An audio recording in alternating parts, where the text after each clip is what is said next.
Hello. So what I'd like to do today is to go ahead and cover a 4-year update for my Coral Beauty Dwarf Angel.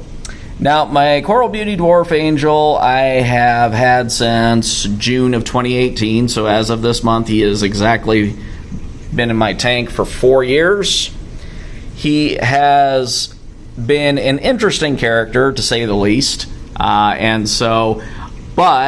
I do want to clarify that all dwarf angels are individuals, so it will be a case-by-case basis in terms of your success and behavior with these guys, because they are definitely unique individuals. So my observations of my individual dwarf angel are the following. Coral nipping, for the most part he's been pretty good about behaving himself. Now granted, I do feed on the heavier side, so he does get nori once a day. He also gets a couple feedings of Reef Frenzy per day, so I do keep my Coral Beauty Dwarf Angel very well fed. He is prone, unfortunately, to nipping at trachophilia and acants, so I ended up removing those types of coral from my tank. However, I did find out that when it comes to things like blastos, duncans, euphilia like frog spawns, hammers, and softies like mushrooms, he does leave those alone. He doesn't bother them at all, and I haven't had a problem with him in 4 years for those corals. So it really does, depend on the individual, though, because some people have had great luck with them in reefs, and other people have had guys who've gone in there and been like a coral lawnmower, unfortunately. So, as I said, take what I say with the thought in your head that this is based on my individual Coral Beauty here, and not a statement of every Coral Beauty is going to fit this mold.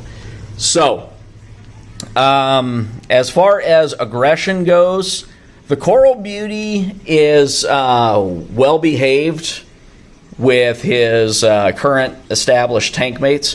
However, my Coral Beauty has been a bit of a jerk, I'm going to say it, when it comes to adding new additions to the tank. Unfortunately, when fish die off, you don't really have a choice. When the numbers start going down as fish get older and die off, you're going to have to replace individuals in the tank. Otherwise, you're going to have basically a bare tank with no fish for activity. So I have added a couple of new additions since I've had the Coral Beauty, and he has given them a bit of a hard time. The good news is that the Coral Beauty, thankfully, unlike the former Flame Angel that I had that was just a complete all-around jerk, this guy has been more of a case of, oh, get out of my way, newbie, rather than full-on, aggression of chasing other fish all the way around the tank, which leads to stress and death in a lot of cases if it's sustained. The other thing that's really cool is that generally after about a week or so, what happens is that he's established himself, he's asserted his dominance and his position in the tank, and then after that he doesn't care anymore. So he gave my pencil wrasse a hard time there, as well as another new fish that I added to the tank, which I will be covering later. And so it was more of a case of get out of my way, newbie, than him being just flat out aggressive and just tormenting and stressing out a new fish. So one other thing I did observe, though, and I've tried to stick to, is that I have tried to stick to fish that sleep in the sand bed, because when it comes to that, the Coral Beauty and Dwarf Angels in general, once they establish themselves, like mine has kind of set out this lower cave network here as kind of his set turf. When you have a fish that buries in the sand, they generally bury in the sand out in the open, and so he's not viewing them as much of a threat because of the fact that they're basically staying out of his little cave that he's got there staked out for himself. So I would say that your chances of success with a sand burrowing fish, if you're going to add one after your Coral Beauty has been established, would probably give you a higher chance of success and less bullying going on. So let's see, I've covered the coral nipping, I've covered the coral nipping, I've covered his behavior with other tank mates. But I would say of the dwarf angels, the Coral Beauty tends to be one of the better behaved and mild-mannered in general. Not saying you can't get some aggressive individuals. You'll have to forgive me there. I have a leopard wrasse that just burrowed in the sand, and so he just stirred up a big cloud in the tank. But what I am going to say, though, is that Coral Beauty Dwarf Angels, they are a good choice for lots of color diversity.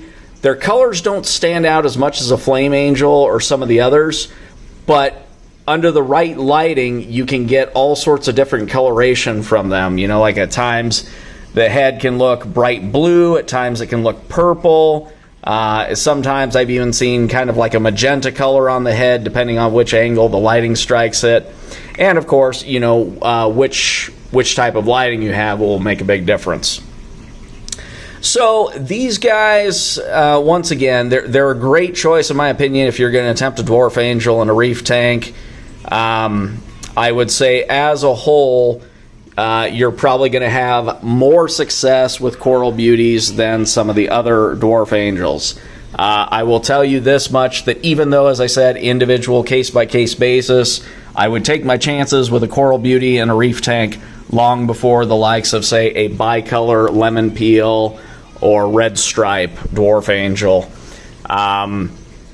Once again, not saying that you would never have better luck with one of them than a Coral Beauty. I'm just saying that when you're looking at it from a, odds of success, I'd put my money on a Coral Beauty before any one of those in terms of aggression, coral nipping behavior, and that sort of thing. And that's all I've got, and thanks for watching.